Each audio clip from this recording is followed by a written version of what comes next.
G'day YouTube, Warbles on a lot here.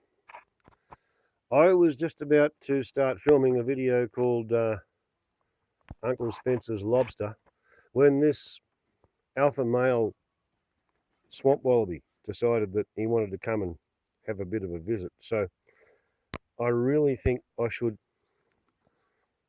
go ahead with that. Come on. Come on. Come on. What if I sit down? Come on. That's a boy. Yes. Come on. Oh, don't be so skittish. Mr. Whitetail, are you trying to ruin this movie? What if I put that there?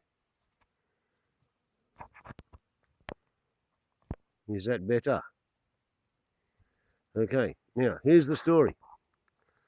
Mr. Whitetail. A couple of days ago, I watched a video on the topic of how long do lobsters live? Do they live forever? And I made a comment on the thread under that video that I had photographs of a lobster that my uncle, a man called Spencer Wharton, had caught when he dived on South Solitary Island in about 1964, and he was the first person to ever go spearfishing there. And South Pacific lobsters do not have any claws. So his story to me when I was 3 in 1964 was that what he did was he swam up to a hole in a rock face underwater, and he could see the feelers of the lobster sticking out. And he said you can't try to grab a hold of the body of the lobster, because if it tries to escape by contracting its tail, the plates on the rear end of its carapace, they're actually sharp enough to cut your fingers off as it contracts its tail trying to run away backwards. So what he did was he just grabbed a hold of it by its two front feelers, and he managed to load it on his boat and bring it back, and with other various catches of the day. And as a little kid, I watched my father photograph it, and you know, when my father died, I inherited the photographs. So let's have a little bit of a look at Uncle Spencer's lobster after a pretty good look at an alpha male swamp wallaby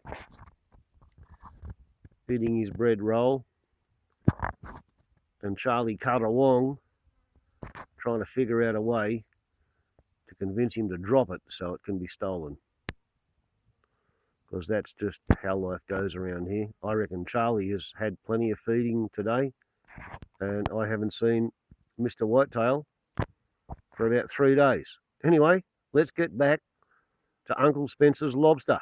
As I said, here's the photo album, and you can see it's a bit dusty, but we'll blow that off. Sort of. And here we have a not quite perfect colour montage of Red Bank Creek at high tide, probably taken in the 1980s. Whereas this is the same scene in 1964. More or less, if you see what I mean. Yeah?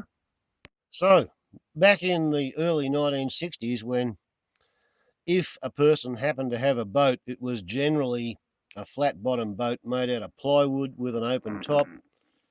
This was my Uncle Spencer's boat. It had a deck all the way along the top, and the front section was a closed storage bay for his diving equipment, and he pretty much made history by being the first person to ever take their boat out the mouth of the Red Bank Creek at Red Rock from the village. Now, back in the day, my father had a holiday house there. He bought the thing in 1948, and that's a picture of me in, I think that would probably be 1976, and I'm, showing my prowess as a great white hunter, having killed a stingray, which, I thought was pretty cool at age 13, because when I was 3, I can remember Uncle Spencer coming back in his, specially homemade boat after being the first person to ever go spearfishing on South Solitary Island.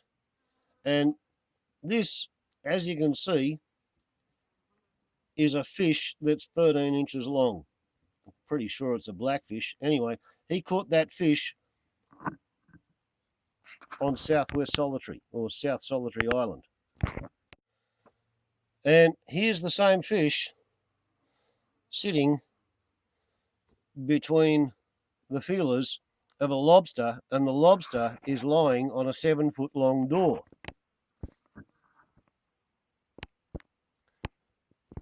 Right?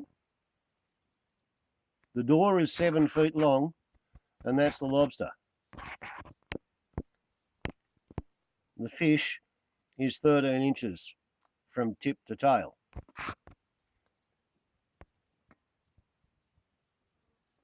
So, I don't know, maybe we had a feed of 100-year-old lobster back in the day. Before I discovered girls at Red Rock, back in the days when I was a kid, and my fox terrier used to sleep on my bed, and the old man used to tuck me in at night while I was asleep. Uncle Spencer was about 17 years younger than my father, and I think there was a kind of a competition going on between them, and I'm pretty sure that Uncle Spencer came up and stayed at Red Rock and went diving on South Solitary Island and brought back some really amazing bits of spearfishing catchery, like fish, lobsters, hammerhead sharks that were pregnant and had 43 fetuses inside. Just, sort of more or less to show my father that he actually was a successful individual. So there you go. That's Uncle Spencer's lobster. And if lobsters only grow to be 100 years old, I reckon that may just be perhaps about how old that one could have been, in my best estimation. Warbles on a lot to YouTube. And if this has not been perhaps quite a perfectly cinematographed example of YouTube videography, that could perhaps possibly be because this has been a malt liquor video brought to you by Cooper's Red Sparkling Ale with a best after date, registering 5.8% alcohol and 1.7 standard drunks to the stubby. Best after because Cooper's Sparkling Ale is brewed and fermented using a unique method of top fermentation and natural bottle conditioning.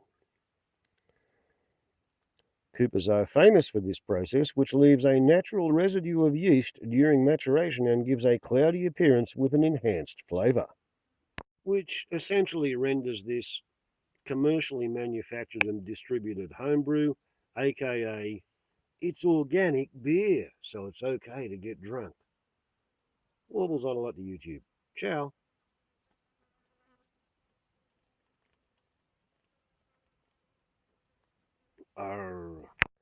And there be the famous cloudy residue.